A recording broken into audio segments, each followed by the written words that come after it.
From Lenexa, Kansas to Liberty, Missouri and downtown Kansas City, immigration enforcement is underway in our communities. Birthright. That's a big one. Following President Donald Trump's executive orders on immigration and a national arrest quota. 3,000 arrests for ICE every day. ICE arrests exploded by 76% in Missouri and nearly tripled in Kansas from January to October 15th in 2025 compared to a year prior. Roughly 1 in 3 arrests were in the Kansas City metro, like the arrest of Eduardo Núñez Troncoso, who came from Peru seeking asylum in 2023. His room stands frozen from when he left for an immigration court hearing December 18th. Some of my family actually advised my uncle not to go, but he was trying to be lawful and stay on the books, even though... There were concerns. Yeah, there were concerns, but we said, take somebody with you, so that's how my cousin, I ended up going with him to be with him the day of.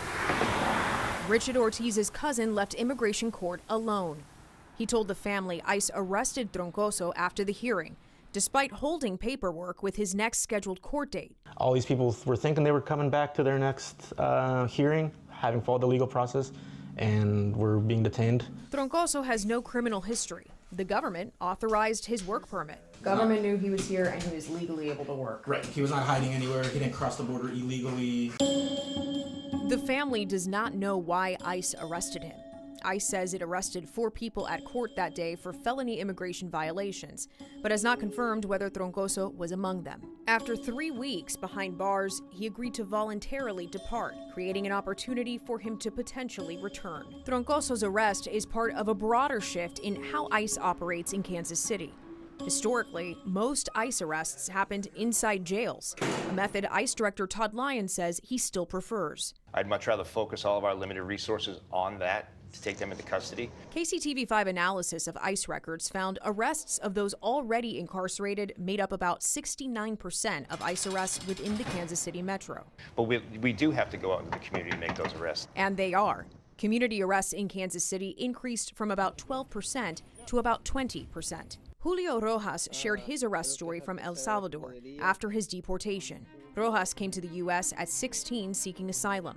He settled in Olathe and became a father. A judge eventually ordered his removal. One Sunday morning in August, he left an auto parts store. As he drove away, he says 4 unmarked vehicles followed him. Scared, he did not stop at first, but eventually parked and ran. He alleges an ICE agent hit him with their car, throwing him to the ground. Another drew a gun, saying, Rojas claims agents photographed his injuries and later laughed, saying, Otra rata más a la cuenta, another rat to the count. We asked ICE for comment on Rojas's allegations. We did not receive a response. Another change? More people are getting swept up in ICE operations, even when they are not the target. Arrests at Liberty's El Potro restaurant in February are a prime example. According to court documents, ICE targeted the restaurant to arrest 1 person with a felony narcotics conviction. Agents ended up arresting 12 people, determining they lacked legal status. So that matches a pattern that often worries the people about ICE arrest where, a collateral raid, right? A federal judge ruled 11 of those arrests unlawful. Trinidad Raj Molina is the accompaniment organizer for Advocates for Immigrant Rights and Reconciliation, or AIR. If there are reports of ICE in the metro, he likely hears about it. Now, collateral arrests were not a surprise to Molina. What was? The biggest surprise of this year is that I feel like we've seen HSI be used at arrest more often than ICE, that's a curveball for everybody. ICE is made up of several branches. ERO agents focus on arrests, detentions, and removals. HSI agents, who normally investigate crimes like drug smuggling and human trafficking, are now making more immigration arrests.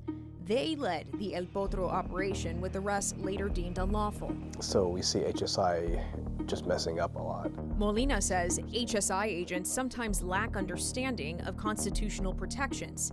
ICE did not respond to his characterization. It's closed because we had a criminal search warrant here today. HSI also led arrests at El Toro Loco's Lenexa and Legends locations in July. DHS says agents were rescuing victims of human trafficking. As KCTV5 reported in 2023, the Department of Labor sued El Toro Loco for allegedly denying wages to employees. The restaurant settled. 2 years later, HSI walked several employees out in chains and cuffs. Not only are we focused on those individuals that are, working here illegally. Director Lyons says the agency is also targeting American companies, exploiting workers through forced labor. But Molina says HSI sightings have not been limited to work sites. He says reports of HSI in Kansas City neighborhoods ticked up in the summer of 2025. Maybe HSI somewhere between 5 to 8 in the morning, and just looking at people's license plates, seeing if there's something they can find in someone. A sign the agency may be leaning more on HSI agents to help meet the administration's quota. The Trump administration is also getting more help from local law enforcement. The 287G program allows ICE to train local officers on how to enforce certain parts of immigration law. We visited Anderson County Sheriff's Office, which partnered with ICE under a warrant service model. Arrest somebody on criminal charges, find out that they have an illegal immigrant status, and then contact ICE, and ICE puts their detainer on that individual. It's one of just over 50 law enforcement agencies across Kansas and Missouri that joined the 287G program mostly in 2025. Including the Kansas Bureau of Investigation and Missouri State Highway Patrol. Sheriff Wesley McLean says ICE arrests in his rural community are low and says his office won't violate anyone's rights. We're not going to violate anybody's Fourth Amendment, whether they're here on a legal status or they're a citizen, but we'll make sure that there's due process. But Molina worries about what happens when agents are under pressure. What we can say for sure is that you see them push boundaries more. Sometimes in questionable ways where that obviously are violating people's civil rights. Not in every case, but you tend to see that happen more often. Activity will likely intensify. A senior DHS official told KCTV5 congressional funds will help hire more ICE officers and agents. ICE has since doubled its workforce from 10 to 22,000. For immigration authorities, that means more reinforcement and more progress in removing undocumented immigrants. For Kansas City families like the Ortizes, that means more empty rooms and more unanswered questions.